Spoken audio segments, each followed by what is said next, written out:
오늘은 안디옥 교회라는 제목으로 말씀을 나누도록 하겠습니다. 우리 몇 장에 걸쳐서 이방인 고넬료가 교회 공동체 안으로 들어온 사건을 함께 살펴보았습니다. 예루살렘 교회에서 이방인과 함께 먹은 베드로를 비난했죠.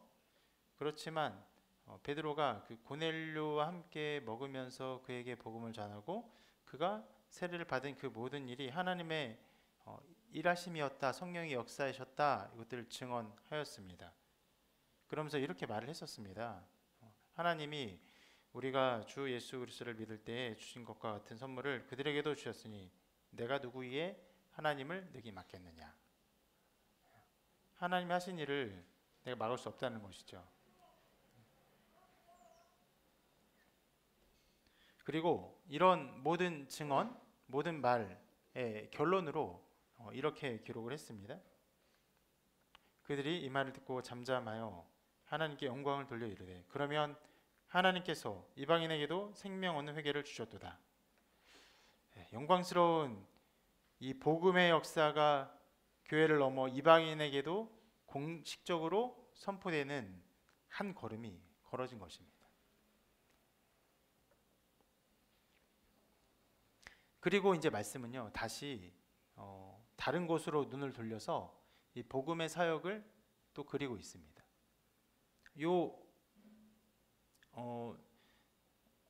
몇 장 정도의 몇 구절 정도의 이야기들은 계속 베드로의 이야기였습니다.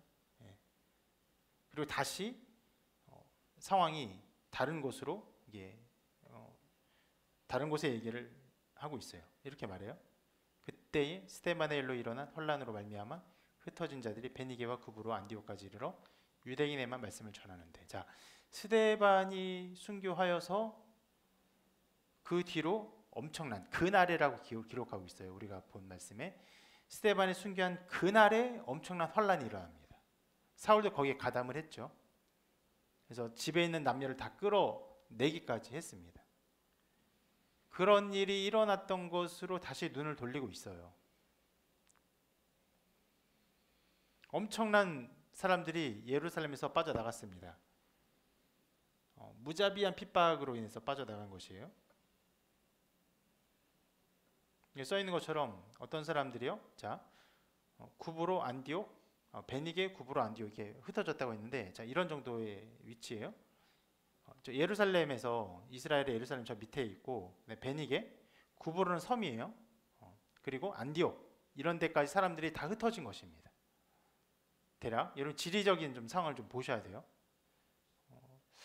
예루살렘에서 안디옥이 어느 정도 거리가 될까요? 우리나라 부산에서 서울을 좀 더 넘어 좀 북한 가는 정도까지 되는 걸로 보이는데, 그런 정도의 꽤 먼 거리를 사람들이 도망간 것이에요. 구브로도 우리나라 뭐 제주도를 갈 수 있는 그런 정도의 거리가 아니죠. 물론 짧게 가면은 그래도 멀진 않지만 제주도보다 훨씬 먼 거리의 바다입니다. 바다를 건너서 섬으로 간 것이에요. 근데 이 모든 도시들이요, 베니게, 구브로, 안디옥이 굉장히 중요 도시들입니다. 베니게는 보면 아시겠지만 이 지중해를 끼고 있어요. 지중해를 정 가운데로 마주보고 있는 도시였기 때문에 거기에 두로나 시돈 같은 도시들이 있어요. 그러니까 그 항구 지역으로 굉장히 유망한 도시고, 구브로도 비옥한 섬입니다. 그리고 굉장히 큰 섬이에요. 크고 비옥한 섬은 언제나 많은 사람들이 거기를 차지하고, 실은 저기에 세계사의 여러 가지 이야기들이 담겨 있기도 합니다.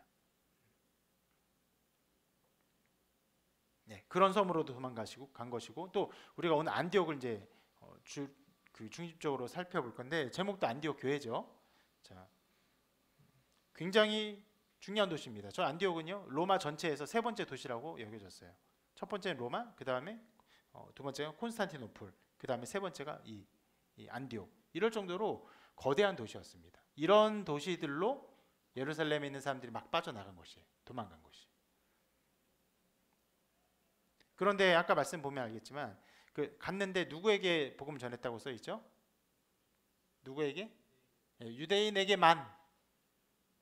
자, 여러분, 그러면 그 당시에 어떤 상황이 좀 그려지시죠? 처음에 우리가 예루살렘 핍박이 일어나고 막 도망가는 이야기를 보았을 때 처음 살펴본 이야기가 누구였냐면 빌립 이야기였어요. 빌립이 사마리아로 내려간 이야기. 사마리아에 복음 전한 것도 굉장히 특이한 사건임을 보았습니다. 그리고 다른 사람들은 베니게, 구브로, 안디옥 이런 데로 갔는데 어떤 면에서는 너무나 당연하게 그 이방인들에게 복음 전하지 않고 유대인에게만 복음을 전합니다. 물론 사마리아 사람들도 어떤 면에서는 넓게 유대인이에요.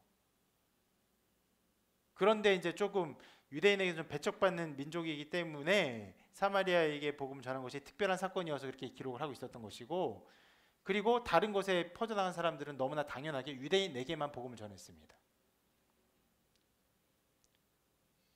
그러던 중에 구브로와 구레네에서 몇 사람이 안디옥으로 왔다라고 기록을 하고 있습니다. 자, 구브로와 구레네예요. 여기입니다. 여기 구브로 보이시죠, 여러분? 네. 구브로 보이십니까? 네, 여기 구브로. 그다음에 구레네.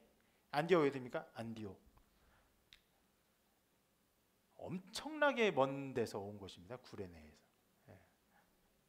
거의 뭐 우리나라로 따지면 어디라고 할까요? 뭐 상하이 정도? 네. 굉장히 먼 곳에서 안디옥까지 온 거예요. 구브로도 이제 아까 거기서 온 것이죠. 자, 저기서 몇 사람들이 옵니다. 자, 사도행전 13장에 보면 이런 식으로 기록한 내용들이 있어요.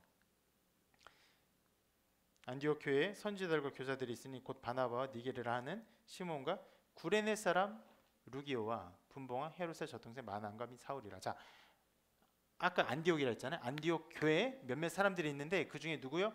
그 구레네 사람 루기오가 있어요. 그러니까 추측하기를, 성경학자들 추측하기를 이 안디옥 교회에 처음으로 오게 된 사람 몇 사람이 왔다고 말했는데, 특히 구레네 사람이 왔다고 했는데 그 온 사람이 루기오가 아닐까 이제 추측을 하는 것이에요.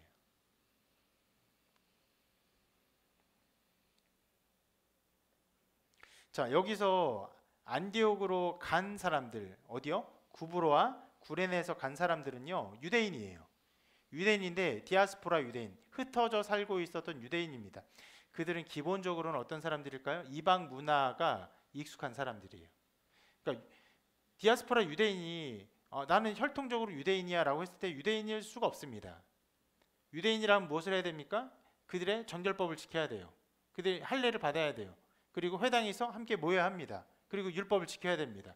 그런 것들이 유대인인데, 그런 일들을 하면서 유대인의 정체성을 지킴에도 불구하고 이방 민족 가운데 살고 있었기 때문에 이방 문화에 매우 익숙한 사람들, 구레네 사람 그리고 구브로 사람들이 안디옥으로 가게 된 일이 벌어진 것이에요. 잠깐, 지금 우리가 보고 있는 상황이 단 2절에 기록된 상황이에요. 그러니까 핍박이 있어서 예루살렘에서 베니게와 구브로 안디옥 흩어졌다. 거기서 유대인에게만 복음을 전했다. 그리고 다시 그 다음 절 바로 구브로와 구레네 몇 사람이 안디옥으로 왔다. 그래서 굉장히 그 짧은 시간에는 이 모든 일이 이루어진 것으로 생각할 수 있지만, 여러분, 스데반이 처음 순교한 이후에 일어난 모든 그 성도들이 흩어진 사건은요, 대략 서기 33년에 36년 때의 일입니다. 그리고 오늘 말씀에서 이렇게 안디옥으로 사람들이 가서 복음을 전하고 안디옥의 교회가 세워지거든요. 이 안디옥의 교회가 세워진 것은 대략 서기 44년에서 45년의 일이에요. 그러면 자, 아까 우리가 살펴본 말씀, 예루살렘에서 흩어져서 베니게와 구브로 안디옥에 갔다. 거기서 유대인의 복음을 전했다. 그것과 지금 구레네와 또 구브로와 구레네에서 몇 사람이 안디옥에서 복음을 전했다. 이 2절 사이에는 어떤 면에서는 거의 10년 정도의 기간이 소요된 것이에요.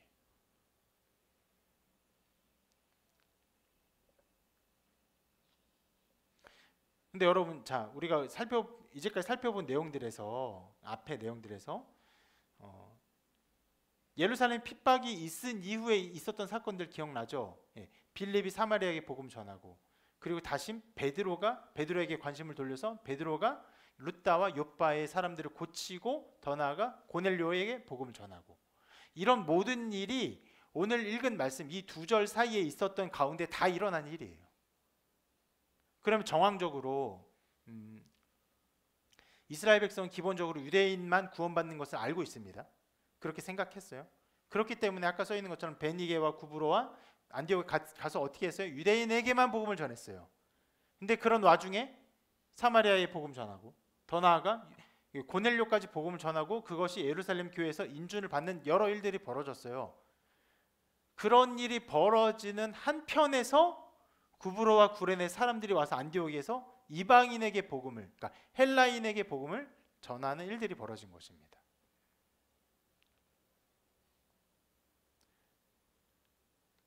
굉장히 그 복음의 특별한 어떤 확장이 이 두 절 말씀에 일어나고 있는 것이에요. 그래서 그것을 일부러 말하고 있어요. 앞에는 유대인에게만 복음 전했다. 그런데 구레네와 구브로에서 온 몇 사람들이 와서 안디옥에서 헬라인에게 복음을 전했다. 물론 여러분 이것을 확정하기는 어렵습니다. 뭐냐면 구레네와 구브로에서 온 사람들이 그 베드로의 사건을 익히 들어서 알고 있었다. 예루살렘에서 있었던 모든 논쟁을 알고 있었다. 그래서 예루살렘 교회에서 이방인에게 복음 전하는 것을 공식적으로 선포했다. 이것을 그 사람이 알고 듣고 복음을 전했다. 이렇게 확정할 수는 없어요.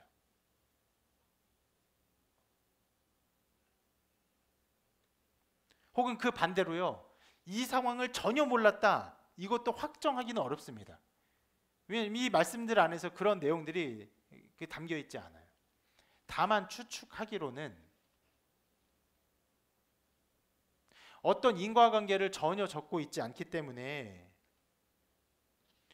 이 구브로와 구레네에서 온 몇 사람들이 그냥 와서 복음을 전했던 것으로 좀 생각이 되는 부분이 있는 것이죠. 만약에 그런 인과관계가 분명히 있었다면은 그런 것들을 성경이 언급을 했을 것 같은데 전혀 언급하지 않고 지금 이 두 절에서 어떤 역사를 보이죠? 굉장히 긴 역사를 짧게 보이잖아요. 어떤 사람들은 유대인만 복음 전했다. 그리고 어떤 사람들이 왔는데 안디옥에서 헬라인에게 복음 전했다 하는 것들을 보았을 때는 이런 상황들, 이게 예루살렘에서 있었던 모든 베드로의 상황들을 모르는 상황에서 한편에서 또 다른 한편에서 구원의 역사가 다른 모양으로 전해지고 있음을 보여주고 있는 것으로 생각이 되는 것입니다.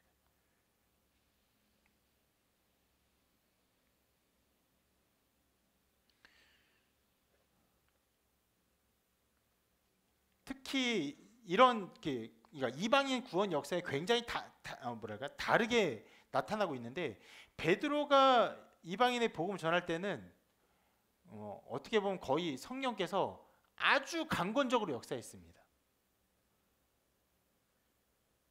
완전히 타이밍도 저스트였어요.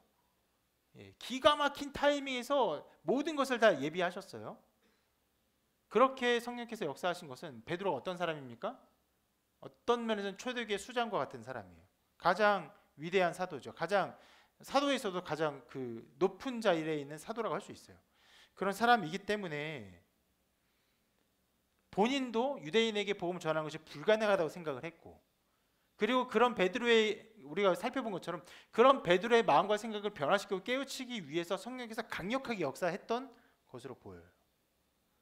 그런데 오늘 말씀에 나온 이 한켠의 사건, 구브로와 그 구레네에서 온 사람들이 안디옥에 가서 이방인들, 헬라인들에게 복음을 전한 사건은요, 여러 상황이 다르죠. 기본적으로 이 사람들이 어떤 사람들이라고 말했죠? 이방 문화에 익숙한 사람들. 그래서 이렇게 볼 수 있습니다. 여기서 일어난 사건은요, 그 이방인에게 열린 마음을 가진 그리스도인들이 그 도구로 사용된 것으로 보여요. 그렇게 여러분 굉장히 다른 양상으로 복음이 전해졌어요. 고넬료에게는 강권적으로 누구도 부인할 수 없고 증인들이 엄청나게 많았고, 그런데 그 대상은 누굽니까? 고넬료. 대표적 고넬료 한 사람. 좀 더 있지만 가족들이 있지만 고넬료 한 사람으로 대표되는 어떤 그룹, 작은 그룹. 근데 여기서는 어떻습니까? 누가 복음 전했는지 몰라요. 이렇게 말할 수 있어요. 무명의 그리스도인들이었어요. 실은 루기오라고 우리가 추측을 하지만 루기오라고 추측을 하는 것이 꽤 맞을 것이라고 예상도 하지만 성경은 그걸 굳이 기록하고 있지 않아요. 이 두 구브로와 구레네에서 온 두 그룹의 어떤 사람들이 안디옥에서 복음의 도구로 사용되었어요. 그리고 이 복음의 이 전파의 열매는 어땠습니까? 엄청나게 가득했습니다. 이렇게요. 주의 손이 그들과 함께 하시며 수많은 사람들이 믿고 주께 돌아오더라. 고넬료의 가족이 돌아온 것과는 차원이 다른 회심의 역사가 일어난 거예요. 안디옥에서. 엄청나게 많은 사람들이 예수님 믿었어요. 그래서 이 일로 인해서 안디옥 교회가 세워집니다. 여러분 오늘 설교 제목 뭔지 기억나십니까? 안디옥 교회.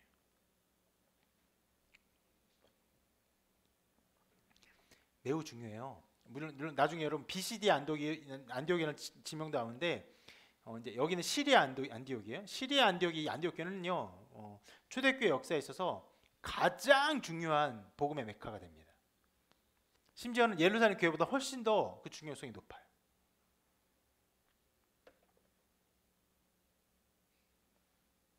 이후에 바울이 복음 전도할 때도 바울은 이 안디옥 교회를 중심으로 복음 전도의 사역들을 감당합니다.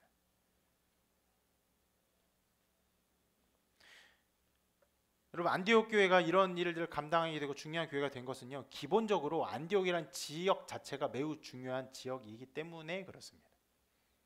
아까도 잠깐 말씀드렸죠. 로마의 제3도시였다.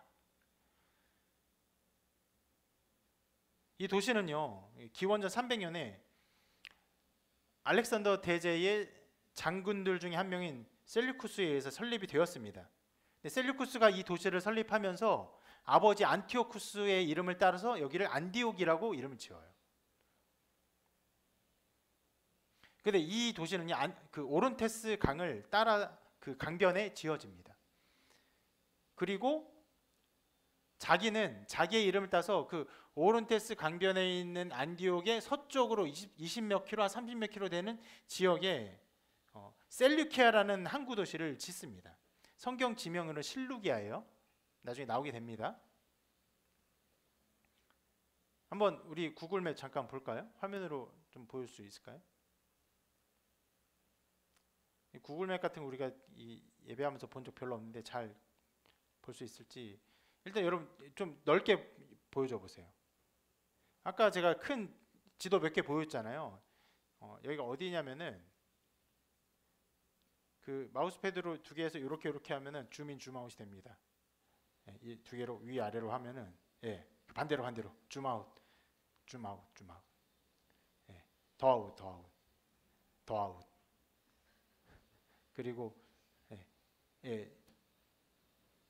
자 지금 우리가 지금 안디옥을 살펴보고 있는 거예요. 안디옥을 살펴보고 있는 것인데 자 저희가 지중해고 지중해 연안이 있는 것이고 좀 더 아웃 해볼까요?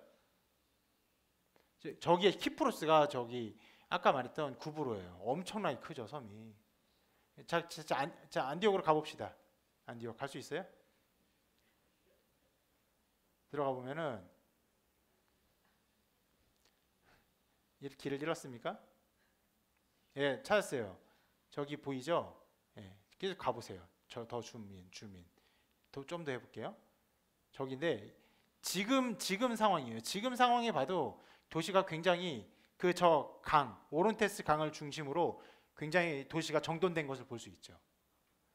오론테스 강을 따라가 보면요 엄청나게 깁니다. 갔다가 가고 내려가고 엄청나게 긴 강이에요. 엄청나게 긴 강을 끼고 그 발전한 도시예요. 그리고 아까 말했던 것처럼 해변하고 가깝잖아요. 항구 도시예요. 근데 항구 도시, 그러니까 정확히 항구 도시는 아니에요. 항구에서 물류를 빠르게 공급받을 수 있어요. 또 그러면서 한편으로는 항구 도시처럼 쉽게 공격을 당하지 않을 수 있어요. 그리고 항구 도시로부터 많은 것들을 공급받으면서 오론테스 강을 중심으로 이렇게 농업이나 또 산업, 심지어 물류까지도 빠르게 공급할 수 있는 도시가 되는 것이에요. 그러므로 이 안디옥 이 도시가 그 당시에 엄청나게 발전을 하게 됩니다. 심지어 실제로 그 당시에 이 안디옥 도시 그 북쪽과 남쪽으로 있는 길게 뻗어 있는 양쪽으로 가로수가 쫙 이렇게 심어져 있는 그 가로수길이 유명했다고 해요. 그때나 지금이나 가로수길은 유명한 것 같아요. 예. 그리고 그 당시에 50만 명이 사는 도시였어요. 어마어마한 도시입니다. 실제로는 그때는요, 뭐 10만 명만 해도요, 사람들이 엄청나게 많은 도시인데, 근데 왜 이렇게 사람들이 많게 되었는가 하면은 그 셀류쿠스가 여기 온 모든 사람들에게 그 나라를 불문하고 동등한 시민권을 주겠다 이런 정책을 펼쳤다고 해요. 그래서 페르시아, 가까운 페르시아, 좀 더 나가서 인도, 심지어는 중국에서까지 사람들이 살았다고 해요. 그래서 이 도시의 별명이 동방의 여왕이다라고. 예. 실제로 줌아웃을 더 해볼게요. 여기가 그렇게 중요한 도시가 되는 것은요, 여러분 여기가 이제 결국 동쪽으로 하면요, 더 해보세요. 더 쭉쭉 해보세요. 예. 동쪽으로 하면 아시아고 여기서 서쪽으로 하면 바로 유럽으로 가는 길이기 때문에 중요할 수밖에 없어요. 지중해는 완전히 끼고 있고. 실은 또 그 이스라엘이 또 중요한 것은 레바논이라고 써 있는 저 글자 보이시죠? 레바논. 그 밑으로 가면은 아프리카에 닿는 길이기 때문에 이스라엘도 중요합니다. 이스라엘의 맨 위에 있는 도시의 부분으로서 안디옥이 그렇게 중요한 도시가 되는 거예요.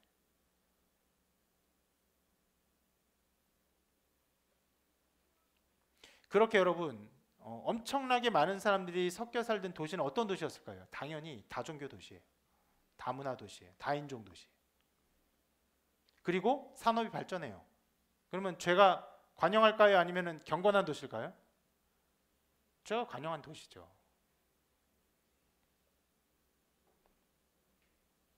그런 도시에 다시 바꿔주세요. 이제 그만 보셔도 됩니다.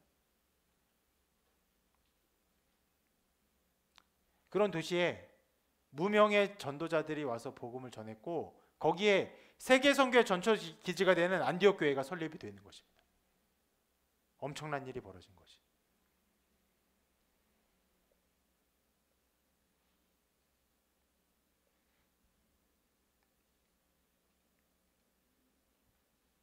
여러분, 이 무명의 전도자들에 의해서 실은 이름을 기록하지 않고 있는데 어떤 역사도 별로 기록하고 있지 않아요. 근데 이 사람들이 복음을 전해서 거기에 안디옥 교회가 세워지고 이것이 세계 복음화의 전초 기지가 되었다는 것은 매우 의미심장한 일입니다. 우리가 아까 잠깐 살펴본 것처럼 이 사람들은요, 베드로가 고넬료를 구원한 사건을 정확히 알았다고 볼 수 있을지 아니면 몰랐다고 볼 수 있을지 정확히 알 수 없지만 무엇보다 이들이 자라는 환경들이 사용되었던 것이에요. 흩어진 유대인들, 디아스포라 유대인들, 이방인에게 익숙한 그 문화들. 그렇기 때문에 이들은 헬라인에게 복음을 전한 것이고 그 복음이 이방 교회의 설립의 근거가 된 것입니다. 물론 여러분 베드로의 사역도 매우 중요해요. 만약 베드로가 그 고넬료에게 복음 전하고 또 그 예루살렘 교회에서 이 모든 것을 증언하여서 이방인에게도 구원을 주시는구나라는 걸 선포하지 않았다면 이 사역도 분명히 막혔을 것입니다. 많은 어려움을 겪었을 거예요. 베드로는 한켠 사도로서 이 구원 사역이 이방인에게 전해진다는 것을 예루살렘 교회에게 증언하고 그들의 인식을 바꾸는 데 중요한 역할을 하고 있었다면은 한켠에서는 이 이방 문화에 익숙한 보통의 무명의 그리스도인들을 통해서 보다 그 화려한 도시, 보다 큰 도시에서 많은 사람들에게 이 복음이 전해지게 하는 일들을 하게 하신 것이. 이렇게 두 가지의 차원으로 이방인을 향한 구원의 역사가 일어나고 있는 것이.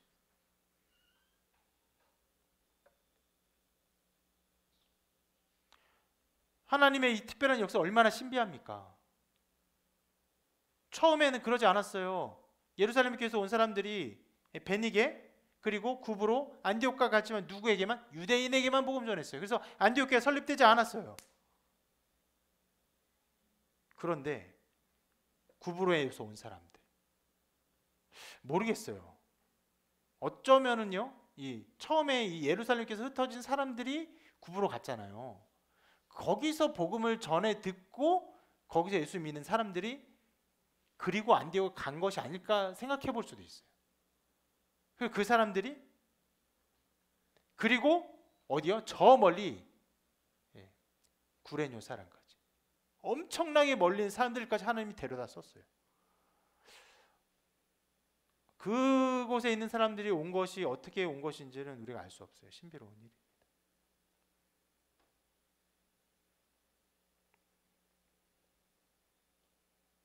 하나님께서 각 사람의 성장의 배경과 신앙의 배경과 또 교회의 어떤 위치들, 그의 어떤 경험들, 이 모든 것들을 놀랍게 사용하시는 것을 우리가 이 말씀들을 통해서 볼 수 있는 것입니다.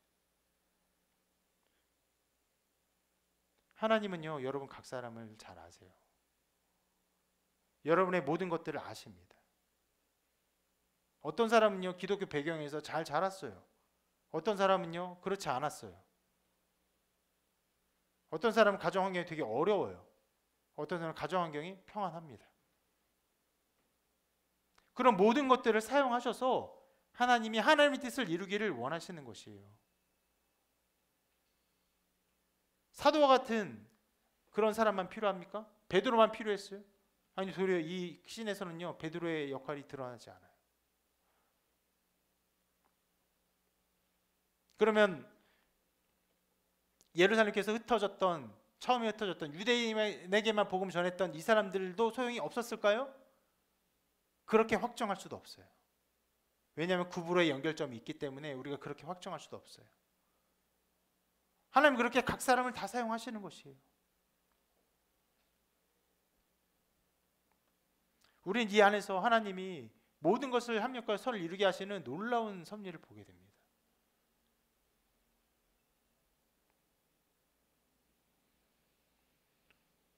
영광스럽고 아름다운 모습이에요. 안디옥과 같은 엄청난 도시에 그렇게 큰 교회가 세워지고 세계 선교의 모든 것들을 감당하게 될지를 아무도 몰랐을 것이에요.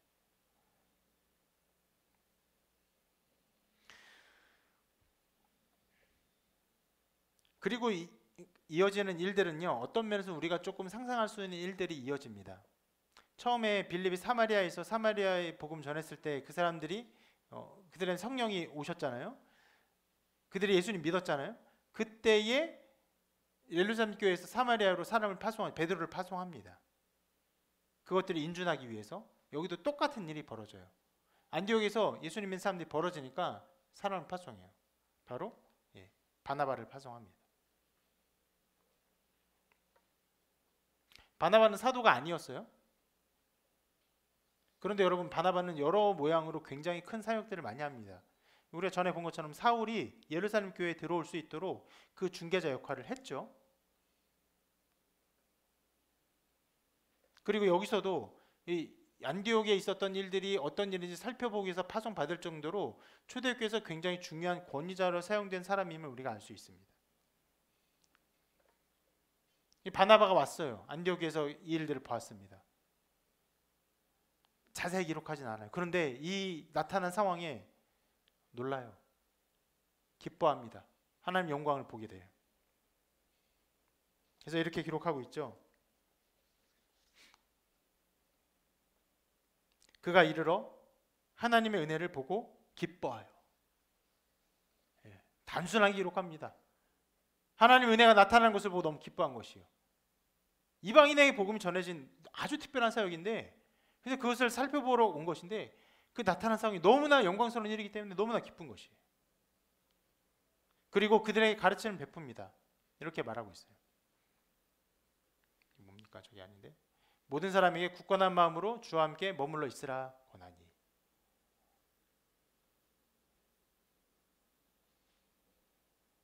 여기서 조금은 갑작스러운 우리가 한 가지 이야기를 살펴볼 수 있어요. 어떤 교훈을 살펴볼 수 있습니다.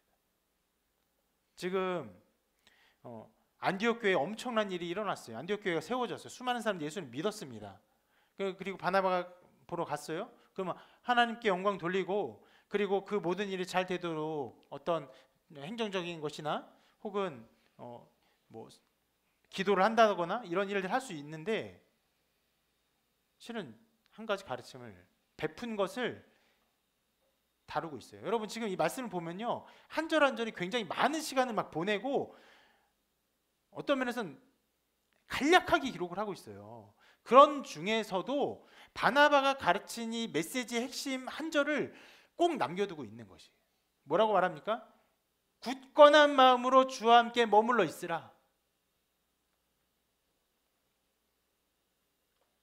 어떤 면에서는 제가 추측하는 부분인데 안디옥 교회 성도들은요, 이런 말을 굳이 들을 필요가 없었을지도 몰라요. 왜요?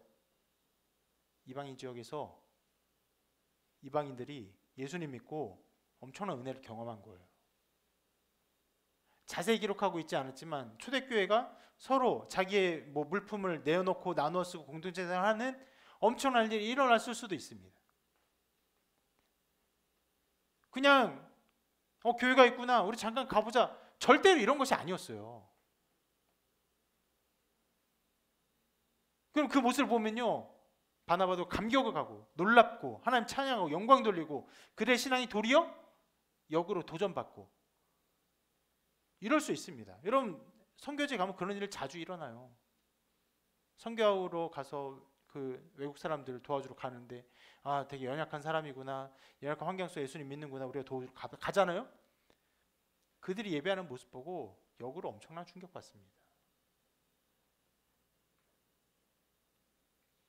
주일 예배를 위해서 2시간 걸어오는 거 마다하지 않아요. 예배 2시간 3시간 마다하지 않아요. 중국 교회에서는요, 한때 제가 들었던 이야기들에서는 5시간 6시간 하루 종일 예배, 아무렇지도 않아요. 엄청나게 기도하고 엄청나게 찬양하고 내내. 실은 안디옥 교회도 그런 엄청난 역사들이 있었을 수 있을 것입니다. 그런 것들이 실은 더 합리적인 생각이에요.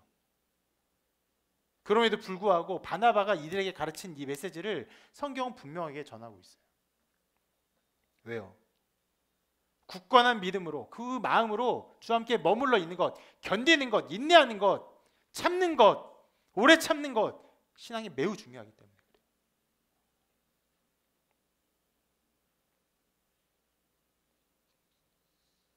예수님도 이 신앙, 그 견디고 굳건하게 서 있는 이 신앙이 얼마나 중요한지를 씨 뿌리는 비유에서 가르쳐 주셨죠.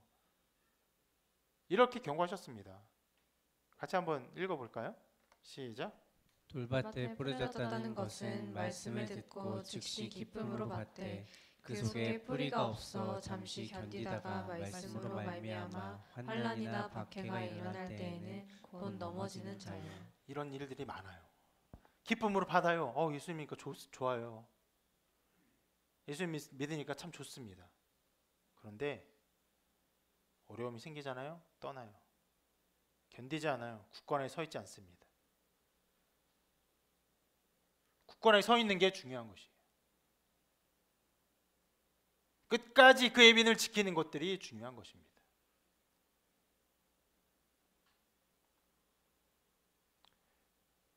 여러분들 그런 기억이 있는지 모르겠어요. 여러분 초등학교, 중학교, 고등학교 교회를 다녔던 분들은 여러분들과 함께했던 지체들이 기억나십니까? 그 사람들이 얼마나 많은 사람들이 여전히 온전한 신앙생활을 하고 있습니까? 굉장히 희박합니다. 정말 희박해요. 100명에 30명? 100명에 20명? 100명에 10명?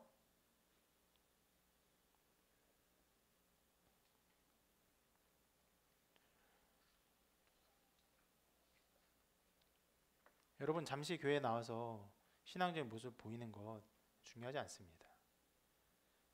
여러분 하나님 앞에서 어떤 사람인지, 어떠한 삶을 살아가는지, 어떠한 신앙을 가지고 있는지를 온전히 나타내고 드러내고 진짜 하나님의 사람인 것을 열매 맺는 것이 중요한 것입니다.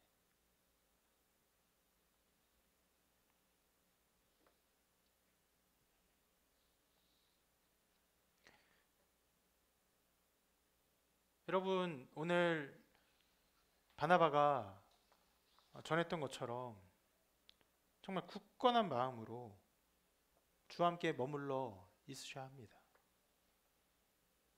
굳건한 마음으로 그렇게 하셔야 합니다. 바람과 같이 흔들리는 사람이 되어서는 안 돼요. 갈대와 같은 사람이 되어서는 안 돼요. 반석과 같은 사람이 되어야 합니다.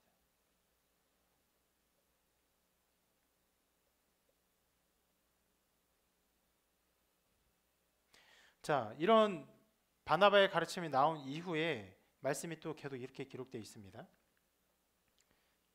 바나바는 착한 사람이요 성령과 믿음이 충만한 사람이라 이에 큰 무리가 주께 더하여지더라. 자, 처음에 무명의 그리스도인들이 복음 전해서 수많은 사람들이 안디옥 교회에 신자가 되었죠. 그리고 바나바가 와서 또 가르쳤는데 또 큰 무리가 주께 더하여집니다. 바나바의 사역에 놀라운 열매가 나타난 것이죠.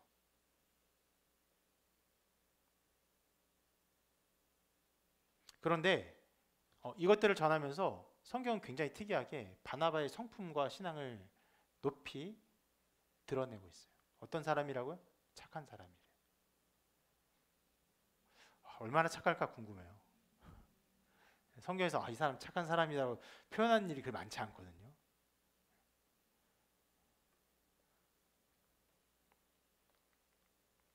제가 CC에서 그 훈련을 받았고 또 신앙생활을 했었는데 CC가 오랫동안 큰 잘못을 한 게 있어요. 교재를 만들면서 그 누군가를 가르치고 누군가를 가르치고 이런 거를 이렇게 중요하게 가르치면서 순장이 순원을 가르치고 이런 것들 가르치거든요. 그런 예를 들면서 바나바가 바울을 가르치고 바울이 디모데를 가르치고 이걸 써놨는데 그 바나바의 이름을 바나나라고 잘못 써놨어요. 오랫동안 아주 오랫동안 바나나가 바울을 가르쳤대요. 볼 때마다 웃기죠. 저는 근데 믿어요. 바나바는 성품이 착한 사람이라서 그런 CC의 잘못을 충분히 용납하리라고. 지금 고쳤나요? 모르죠. 예. 충분히 용납해 주리라고 생각합니다. 그 정도로 이 착한 성품이, 제가 이런 얘기를 일부러 하는 것이요, 여러분 바나바가 정말 착한 사람이라고 여러분 마음 안에 인식을 새겨주기 위해서 하는 말이에요. 그 성경이 그래서 강조하고 있어요. 그리고 뭐라고요? 착한 사람은 성령과 믿음에 충만한 자라 이에 그래서 큰 무리가 주께 더하여졌대요.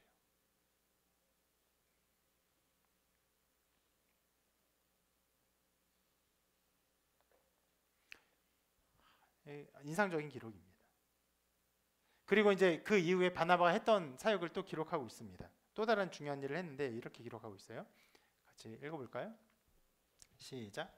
바나바가 사울을 찾으러 다소에 가서 만나매 안디옥에 데리고 와서 둘이 교회에 1년간 모여 있어 큰 무리를 가르쳤고 제자들이 안디옥에서 비로소 그리스도인이라 일컬음을 받게 되었더라. 자, 바나바가 사울을 찾으러 갑니다. 자, 사울이 전에 어디에 등장했었죠? 사울이 회심해요. 회심하고 그 예루살렘 교회로 가기 전에 3년 동안 좀 기다렸다가 예루살렘 교회에 갑니다.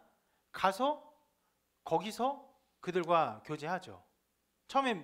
처음에는 막혔어요. 의심합니다. 무서워해요. 근데 누가 중재합니까? 바나바가 중재해요.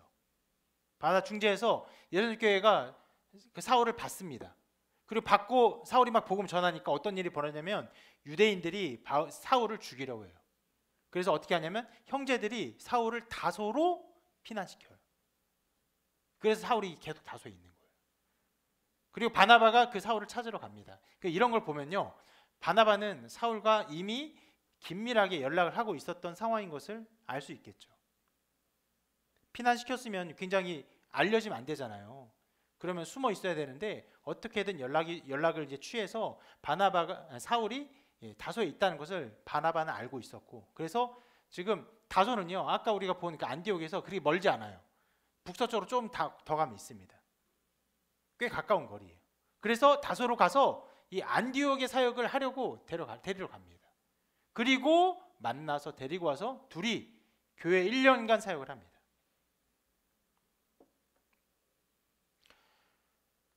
사울의 모든 상황을 보면요, 그러니까 바울이죠. 바울의 모든 상황을 보면요, 바나바로 인해서 교회에 들어가고 또 가고 다시금 교회 공식적인 사역의 자리에 초청받는 것도 바나바 때문에 초청을 받게 됩니다. 여러분, 그리고 이 일로 인해서 큰 무리를 가르쳤고 제자들이 안디옥에서 비록 그리스도인이라 일컬음을 받게 되었더라. 안디옥에서 엄청난 영적 성장, 교회적 성장을 거두게 되는 거죠. 우리가 오늘 세 번째로 살펴볼 거예요. 안디옥 교회 성장에 대해서. 어마어마한 일이죠. 바울에게 말씀을 배운다는 것은 영광스러운 일입니다. 엄청난 일이에요. 엄청난 기회를 받게 되었어요. 그것 때문에 이 안디옥 교회가 어떻게 보면 세워진 지 얼마 되지 않은 교회지만 또 이방인 교회지만 모든 세계선교의 중심의 사역들을 감당할 수 있을 정도로 큰 교회가 된 것이에요. 그런데 이 일을 하게 되는 모든 중심에 누가 있었습니까? 바나바가 있었어요. 착한 사람 바나바가 있었던 것이에요. 성경은 이것을 매우 중요하게 다루고 있는 것이에요. 말씀 오늘 읽으면 여러분 느꼈지만 아까도 말씀드렸지만 굉장히 요약하듯이 중요한 것만 말해요. 그런 중에 바나바가 착한 사람이고 이 사람이 사울을 데리고 와서 이 안디옥 교회에서 사역들을 다 이루었다는 것을 중요하게 다루고 있는 것입니다.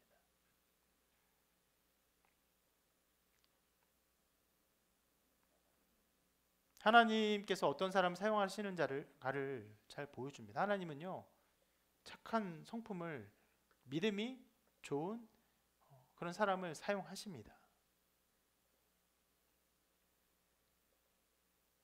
여러분 모두가 정말 착한 성품으로 또 좋은 믿음의 사람으로 하나님 나라에 귀하게 쓰임받는 사람이 되기를 바랍니다.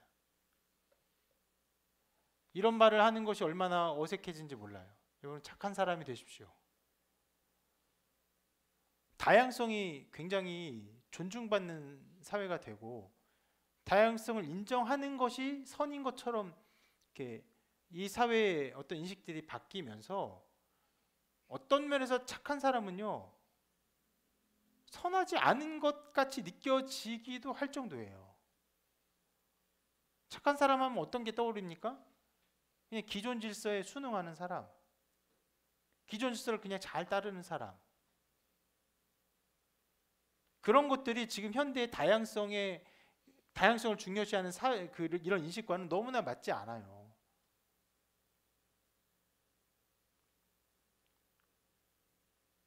그렇지만 여러분 오늘 말씀을 통해서 하나님이 어떤 사람을 사용하시는가? 착한 마음으로 좋은 믿음으로 주님의 일에 순종하는 사람을 사용하십니다. 그리고 그를 통해서 어마어마한 일들이 일어나게 하세요. 바나바와 같이 착한 사람이 아니었으면 바울과 같은 위대한 사도가 교회사에서 실은 바울과 같은 사역은요 전 세계를 바꾼 사역이었어요. 모든 사람의 생각과 인식을 바꾼 핵심 무엇입니까? 신앙이죠. 기독교 신앙, 참 기독교 신앙이에요. 거짓 기독교 신앙 말고요. 참 기독교 신앙은요 세뇌되는 것도 아니고 억지로 되는 것도 아니고 종교적인 열광을 뿜어내는 것도 아니에요. 하나님을 인격적으로 믿고 인격적으로 살아가고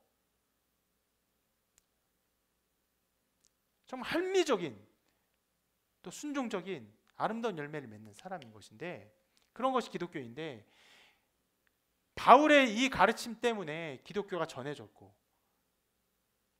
퍼지고 온 세계에 엄청난 일이 일어난 것이죠. 그 기점에 바나바가 있었어요.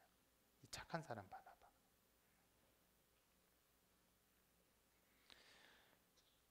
자, 그리고 여러분 이렇게 세워진 안디옥 교회가 어떤 열매를 거두었는지를 우리 살펴볼 텐데 두 가지 열매를 볼 수 있습니다. 한 가지 열매는 이 말씀에서 볼 수 있어요. 방금 본 말씀이기도 한데요.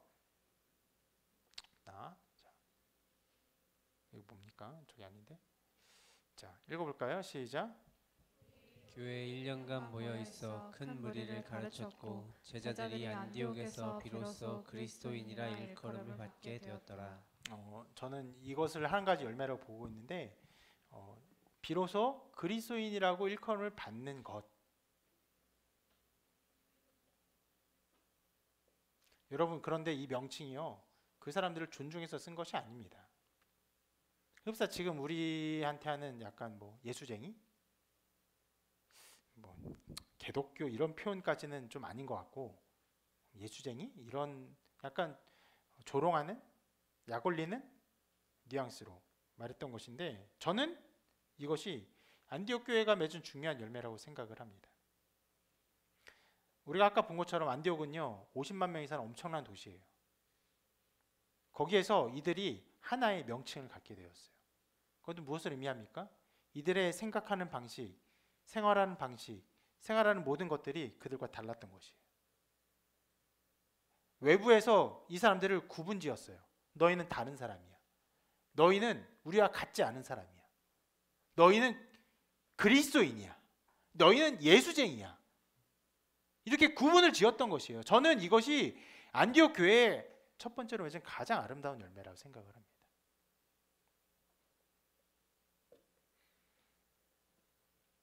이 그리스도인 여러분이 이렇게 이름 불려치기를 바랍니다. 때로 그게 멸칭이라 할지라도 적어도 이렇게 불리는 것이 여러분의 삶과 생각과 모든 것들이 다른 생각과 다르다는 것을 보여주는 하나의 지표가 되기를 바라요.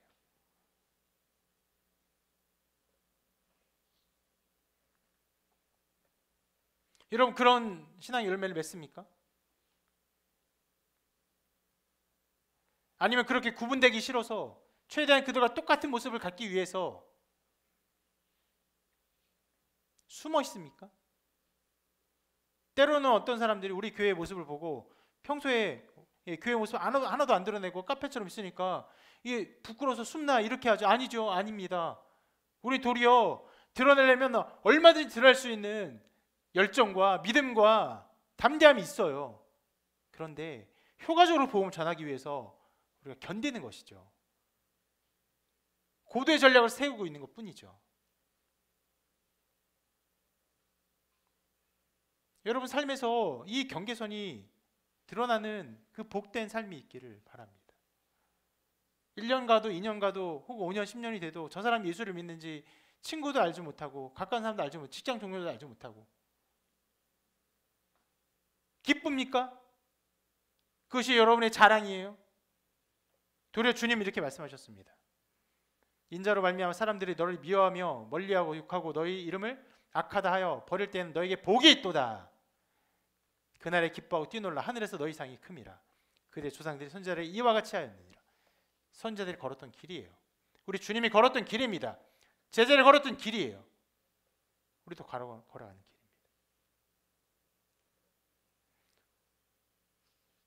물론 여러분이 지혜로워야 됩니다. 교회 이름이 크게 떨어져 있기 때문에 지혜롭게 해야 돼요. 마냥 무대뽀로 신앙을 막 강요하거나 마구잡으려 해서 그렇게 욕을 먹어서는 안 돼요. 지혜롭게 해야 돼요. 그럼에도 불구하고 우리가 포기되지 않는 우리의 신앙과 마음 때문에 그들과 경계되는 구분되는 그 경계선이 나타나야 합니다.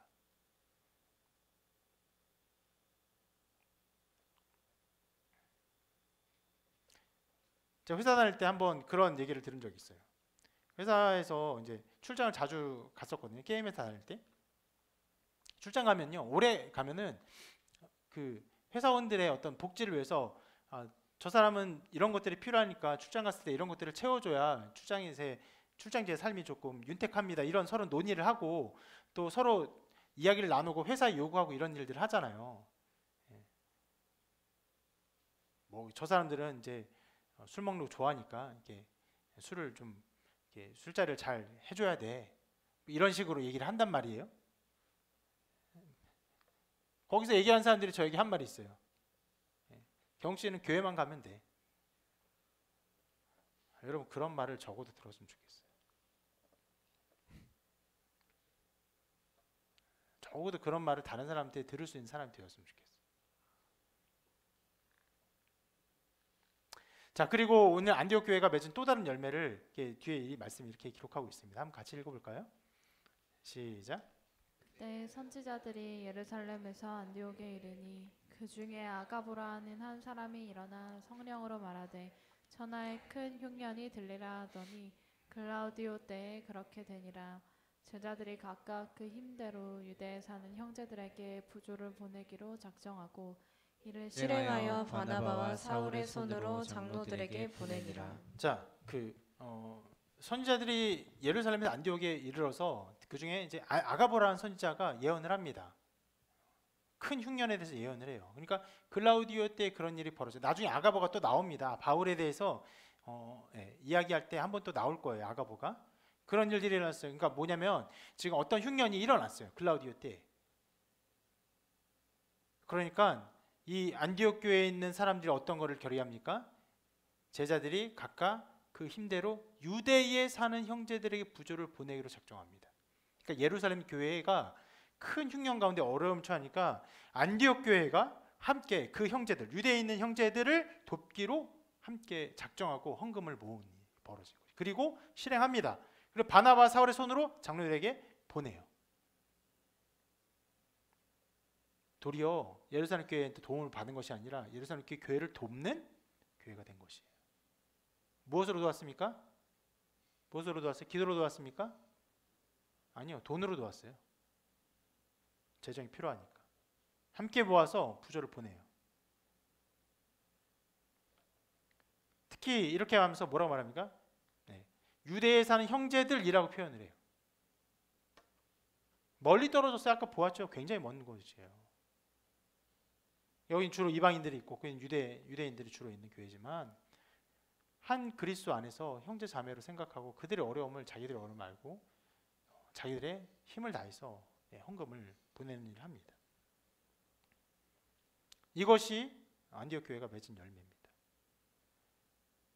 여러분 실은 굉장히 짧은 시간에 다루기 되게 아까운 이야기들이지만 엄청난 일들이 벌어지고 있는 것이에요. 오늘 말씀 안에서 실은 그 앞에 있는 일들보다 더 큰 어마어마한 일들이 벌어진 것이에요. 그 시작점이 누구였습니까? 무명의 그리스도인들이었어요. 누군지 몰라요. 그들이 복음 전했기 때문에 안디옥에서 복음이 일어났고 교회가 세워졌습니다. 그리고 바나바, 사울이 이 위대한 사람들이 그 교회를 굳건하게 든든하게 세웠어요. 그리고 비로소 그리스도인이라는 어떤 명칭을 얻게 되었고 더 나아가 안디옥 교회는 예루살렘 교회를 돕는 교회까지 유로까지 성장하게 되었습니다.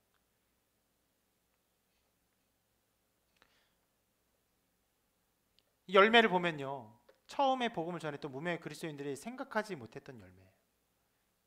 그들이 바라봤던 열매가 아닐 것입니다.